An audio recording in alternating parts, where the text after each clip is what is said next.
1019 KINK. Independent, Portland. How are you guys? Good, how are you? Doing good. Where are you both right now? I'm in New York City. And In Branco? I'm in Rome. Oh my gosh. Technology, it's an amazing thing. Yeah. Okay, well, lots of folks have been bored during the lockdowns, Thomas and Branco, but you guys have been extremely busy. Thomas, your beautiful wife, Sofia Coppola, is the director of a new movie called On the Rock, starring Bill Murray and Rashida Jones, and Phoenix is very involved in the movie. Tell me about it. Yeah, this was before the pandemic. So we were not extremely busy during the pandemic. Gotcha. But we kept ourselves busy a little bit. And most of the score and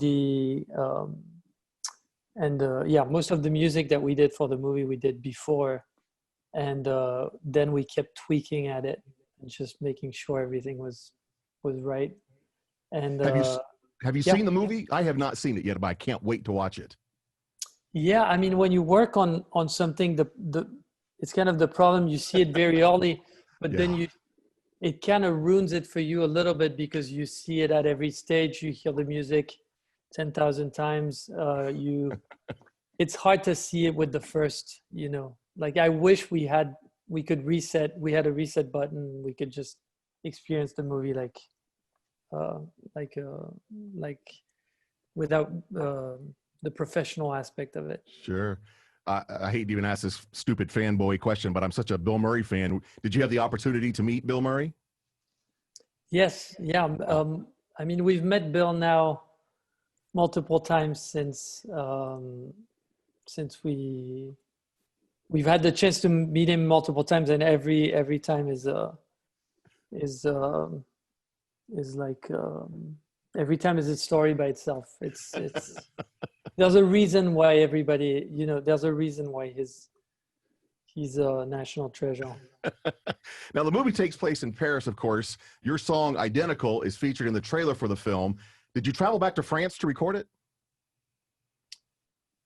I did, but the movie takes place in New York City. But the movie's main character actually is no offense to Bill Murray, but it is New York City. That's the main. Interesting. Our studio is in Paris, so Branco and I we went to Paris to record most of the score there, and we wrote the song that we did most of it in Paris. And I understand that both the song and the video are dedicated to your dear friend, your long-term collaborator, Philippe Zadar. I hope I'm pronouncing that correctly. He, of course, passed away last year. Yeah, it's true. He passed away sadly last year, and it was a big shock.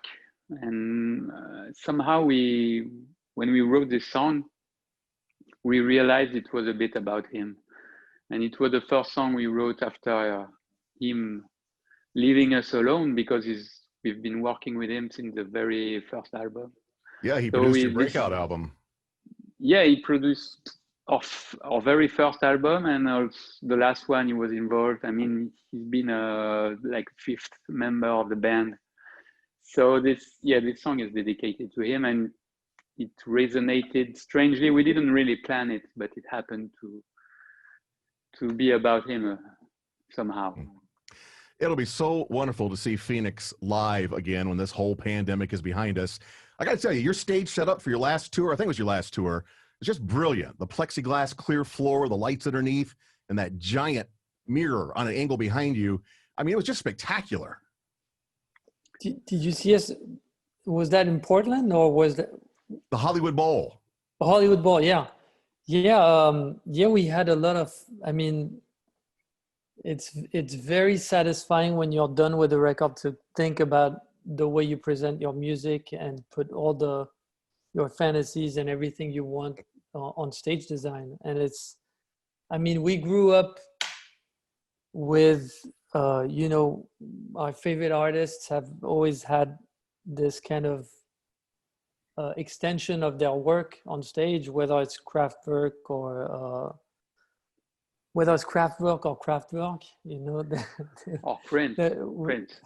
Or Prince too. Yeah, there's multiple influences But yeah, that's something we're looking forward to. Beside the fact that we also just we mostly want to be able to play. Thomas, you live in New York City now full time? Yeah, yeah. But Branco, do you live in Rome, or do you kind of have several different homes? Yeah, I live half in Rome, half in Paris. That doesn't sound so bad. No, it's a pretty good setup. I recommend it.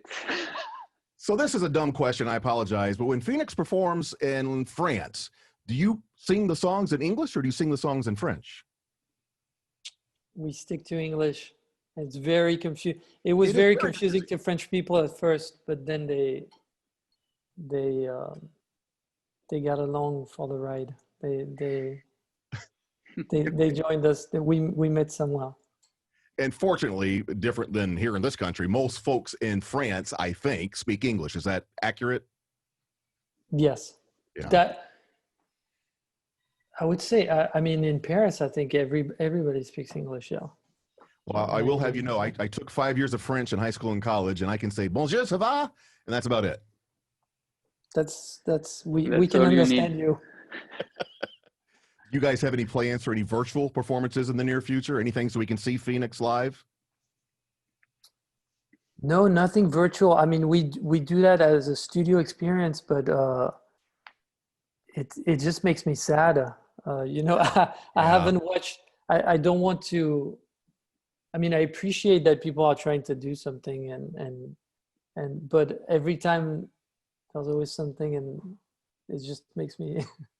It's like non-alcoholic beer, you know. What's the point? There's something like. Yeah, it's vaguely familiar, but it's just, again, what's the point? Yeah. Well, Thomas and Branco from Phoenix, thank you so much for taking the time. Stay safe, and we can't wait to see you here in Portland, Oregon, hopefully someday in the future. And our fans are loving your track, Identical. So thank you so much for all you're doing. Thank you. Thank you, guys. Take care. Take care.